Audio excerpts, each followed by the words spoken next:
Start. अधिकार नसतानाही म्हाडा कायद्याच्या कलम 79 अंतर्गत मुंबईतील मोडकळीस आलेल्या किंवा धोकादायक स्थितीत असलेल्या उपकर प्राप्त इमारत मालकांना बजावलेल्या 935 नोटिसा बेकायदा आहेत, असा निकाल उच्च न्यायालयातील न्यायमूर्ती गिरीश कुलकर्णी आणि न्यायमूर्ती आरिफ डॉक्टर यांच्या खंडपीठाने अलीकडेच दिला. 5 डिसेंबर 2024 रोजी मार्गदर्शक सूचना प्रसिद्ध करण्याच्या म्हाडा उपाध्यक्षांच्या निर्णयाची त्यांना अधिकार आहे की नाही याची आणि निर्णय कोणत्या आधारावर घेण्यात आला याचीही चौकशी करण्याचे आदेश न्यायालयाने समितीला दिले आहेत.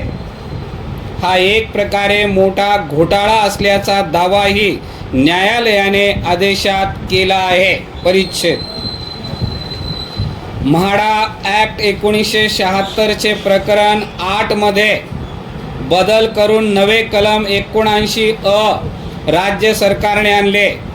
त्यानुसार महापालिकेने नोटीस बजावलेल्या उपकर प्राप्त इमारती किंवा कोणत्याही सक्षम अधिकार प्राधिकरणाने धोकादायक घोषित केलेल्या इमारतीच्या मालकाने 6 महिन्याच्या आत 51% रहिवाशांच्या संमती पत्रासह पुनर्विकास प्रस्ताव इमारत व दुरुस्ती मंडळाकडे सादर करणे बंधनकारक ठरते.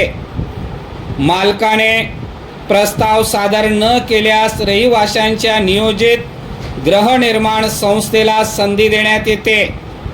अशा संस्थेने 6 महिन्यात 51% रहिवाशांच्या संमती पत्रासह पुनर्विकास प्रस्ताव मंडळाकडे दिला नाही तर म्हाडाला अर्थात दुरुस्ती मंडळाला संबंधित इमारत आणि भूखंड ताब्यात घेऊन पुनर्विकास करण्याचा अधिकार हे कलम देते.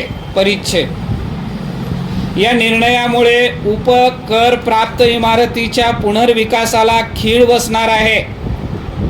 79 कायद्यानुसार म्हाडाने 935 इमारतींना नोटिसी दिल्या होत्या.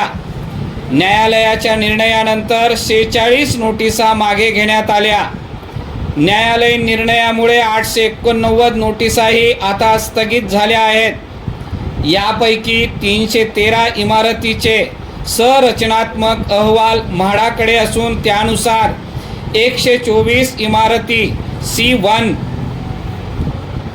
धोकादायक, असुरक्षित, तात्काळ पाडण्यायोग्य आहेत, तर 49 इमारती C2A अंशतः असुरक्षित आणि इमारत रिक्त करून मोठी दुरुस्ती आवश्यक अशा आणि 130 इमारती C2B इमारत रिक्त करून संरचनात्मक दुरुस्ती आवश्यक, तसेच 10 इमारती C3 किरकोळ दुरुस्ती करणे आवश्यक आहेत. शहरात सध्या 13,309 उपकर प्राप्त इमारती पुनर्विकासाच्या प्रतीक्षेत आहेत. मात्र आता न्यायालयीन समितीचा अहवाल येईपर्यंत हा पुनर्विकास रखडणारा आहे. परिच्छेद शासनाने 79 ही सुधारणा केल्यामुळे तोवर फक्त मालकांकडे असलेला पुनर्विकासाचा अधिकार रहिवाशांनाही मिळाला होता. महापालिका आयुक्तांनी डिसेंबर 2020 आणि एप्रिल 2022 मध्ये म्हाडाला पत्र पाठवून खाजगी व पालिकेच्या इमारती धोकादायक घोषित करण्याबाबत मार्गदर्शक सूचना दिलेल्या आहेत. म्हाडाने त्याच्या अखत्यारीतील धोकादायक इमारतीबाबत निर्णय घ्यावा असे त्यात म्हटले आहे. शासनाने 22 ऑगस्ट 2023 रोजी मार्गदर्शक सूचना जारी करून उपकर प्राप्त इमारत धोकादायक असल्याबाबत महापालिकेने 354 अन्वये नोटीस द्यावी किंवा मुंबई इमारत दुरुस्ती व पुनर्रचना मंडळाने नोटीस द्यावे असे स्पष्ट म्हटले आहे.